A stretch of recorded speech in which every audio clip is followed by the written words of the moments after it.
好緊張啊，好似好耐都冇喺鏡頭講嘢咁樣啊。Oh my gosh！而家係2026年嘅7月14號，即係放榜前嘅一日。呢條片我都希望係即日就已經上載到我嘅 YouTube，即係今晚大家就會睇到片。而家係晏晝2點19分，我哋睇下夜晚嘅時候我唔鋪得切呢條片啦。我想以一個 podcast 嘅形式啦，咁所以我亦都冇好特別打扮定係點好 casual 嘅一個 talk 啦。咁咧其實咧，好老實講，放榜前嘅一日咧，我嘅心情咧係有少少嘅呢個係啦，大家明啦。咁本身咧我都係真係平到一個點㗎，我心即係冇特別緊張，又冇特別 panic，冇特別嘅好開心、好興奮，即係冇嘅。開始陸續收到唔少屋企人嘅 message 咧，就開始有嘅緊張啦，係啦。咁一直以嚟咧，開 Q&A 也好啊，定係咩都好啦，都有唔少人咧係問，喂，咁我有啲咩打算啊？讀 U 啦，咁你想讀邊間 U？讀咩科？讀邊個學系？唔知blah blah blah blah咁樣。咁其實咧，我就一直都好避而不談嘅。一嚟係咧，年頭嘅我係一個十分之抗拒讀 U 嘅人，因為我都係一個唔中意讀書嘅人，所以就好拒絕去回應呢一啲嘅 questions。特別係年頭嘅時候咧，大家有印象我係去咗整身份證嘅話咧，咁其實嗰日咧，當日我係有揾到我屋企兩老啦，即係爺爺嫲嫲啦，即係我都係好表明我嘅立場態度，就我唔讀 U 㗎啦，我唔會讀㗎啦，點。所以咧，我爺爺咧都有少少不知所措啦，即係佢 feel 到我係已經係好抗拒再去講讀書呢個 topic，咁佢就同我講唔緊要嘅，即係唔讀書，但係我哋做人都要點，即係講好多唔同嘅人生道理啦。咁之後咧，去到考完 DSE 6月尾，我去完旅行翻嚟嘅時候咧，咁我亦都有一次去探老人家。咁跟住佢咧就好小心翼翼咧就問我：晴晴啊，我可唔可以問你一個問題啊？咁樣喎。咁我就問啦咁樣。咁佢就問我係咪真係冇一個諗法，或者係任何想讀大學嘅想法啊，或者係一個嗰啲叫咩啊？諗住讀大學嘅心。不得不提咧，就係我都係受即係一嚟係呢段即係考完 DSE 到而家呢一段叫做叫咩一個即係呢段過渡期啦。喺呢段過渡期咧，咁啊又係揾唔同嘅工睇嘅。咁 to be honest 係啦。咁之後我見到好多咧都係至少你都係一個文憑即係文憑或大專或以上咁樣嘅。即係呢個係人哋嘅嗰個最低嗰個限度，即係你一定要係阿蘇喺 high 啲畢業，你先會可以做到呢份工。10份有可能6-7份係咁啦，但係剩低嗰3至4份咧，就係人工冇咁理想啦，或者係比較我唔會想去投身於嗰行嘅一啲工作啊咁樣啦，或者甚至乎係唔啱我嘅工作啦。咁跟住後尾咧，我又同翻我爺爺講啦，就係其實我而家。我角度啦，就係我點都好，我都會讀翻張證書翻嚟嘅。無論條路幾崎嶇，或者有幾咁難行，甚至乎係好辛苦都好，我都希望係考到張 cert 出嚟嘅咁樣嘅。因為我角度就係有張 cert 就係 for 你有份可能會穩定嘅工作，或者係有個更好嘅選擇俾自己。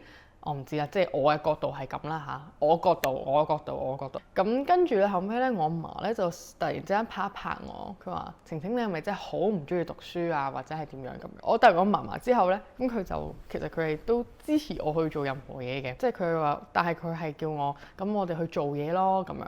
即係我角度咧就係老人家咧其實係有分好傳統一派或者唔係好傳統嗰派嘅，咁但係我爺爺嫲嫲一路都俾我嘅感覺係都頗為傳統嘅，咁但係突然之間咧佢哋就即係特別我嫲嫲啦，俾咗呢個即係話俾我聽，哇咁唔讀書咁就做嘢啦咁，呢個諗法我覺得好新穎咯，對於即係我對佢兩個嘅認識同認知啊，不過都開心嘅，即係開心佢哋都支持亦都尊重我嘅意願啦。而家嘅諗法咧就係點都好，無論係有幾咁艱難啦，去攞一張畢業證書都好，點都好都拼了命去要張畢業證書㗎啦。雖然我唔知聽日係咩環境或者係點樣啦，咁但係咁而家嘅諗法其實都不得不提，就係都係 inspire by 男朋友嘅。佢而家就係有翻工啦，咁所以其實佢都會話俾我聽唔同嘅嘢啦，特別係見工。喂，其實原來好多人都係真係好緊張，有冇大學位啊之類嗰啲咁樣嘅。咁所以其實由初初我嘅目標根本就係唔係讀大學啊之類嗰啲，咁到或者係甚至乎好抗拒去讀大學或者so high dip 嗰啲咧，到而家咧都有轉變嘅，即係咁講。咁屋企人諗法咧就係、我媽咧就係絕對支持我嘅決定啦，即係我唔係話我爹哋都唔支持，但係即係當然兩個都會希望係點都好都會有張畢業證書，咁就會係好啲啦咁樣。咁但係我媽咪就係覺得就算我係唔讀大學乜都好啦，最緊要我都係會 keep 住去進修，有嘢去學，去考證書又好，乜都好咁樣嘅。咁到而家我爹哋咧就開始即係近期啦，都有同我傾偈，即係問我話我之後有啲咩打算啊，啲咩諗法啊點樣。咁我都有同佢講，其實我都想試下 full time 一段底時間做 YouTuber 咁樣。雖然而家7月14號，咁我仲有成個暑假嘅係咪？咁所以其實都係一段幾好嘅時間去睇下 O 唔 OK full time 呢2個月咁樣。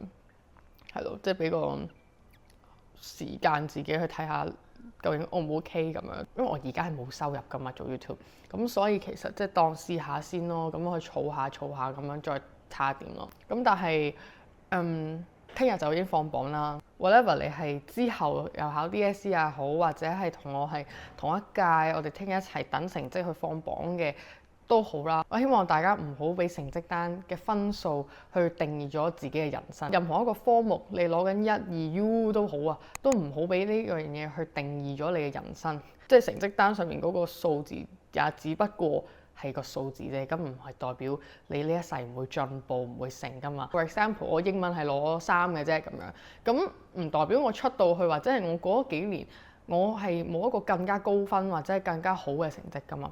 當然可能過咗幾年後我未必係繼續讀緊書添，咁但係唔代表我嘅知識領域永遠淨係停留喺嗰個 level 咯。即係人係會不斷去成長，不斷去有所嘅增益或者係有所嘅增進噶嘛，會長大，會學到唔同嘅嘢噶嘛，人生路上。咁所以唔好因為嗰年嘅成績單或者係嗰年嘅分數定係點而去框住咗你嘅人生咯。我會覺得比起讀書咧，我都會 prefer 就係開心地去學習咯。即係如果你又係唔中意嘅，你只會係覺得好唔鋸返學啊，或者係好唔中意咯，唔接觸咯，甚至乎係抗拒嘅。咁有 hard feeling 都唔好嘅，我係覺得。咁所以其實我都會 prefer 去做自己中意嘅，同過一個自己都想要嘅人生咯。好似我條 Q&A 所講嘅，就係人一世物一世，乜都要去試，犯法嘅除外。但係即係人生其實即係你話長又唔長，短又唔短嘅，其實點解唔去試呢？特別係後生，你仲有本錢嘅時候，就係咁樣啦。所以聽日放榜之後會係一個點樣嘅人生呢？其實都係一個未知嚟嘅。我覺得就咁多位 DSE 咧就已經考完啦，你都捱過咗啦，所以就唔使去再諗咁多。雖然係會緊張，係會 panic， 係會哇好多未知數，會好彷徨，好唔知點算啦。咁但係 you are not alone， 同埋已經考完啦，就唔好再諗咁多啦。所以今晚大家盡可能就唔好諗咁多，早啲瞓。瞓唔到就睇下我嘅片啦嚇。好啦，就咁啦。聽日放榜，我哋再見，拜拜。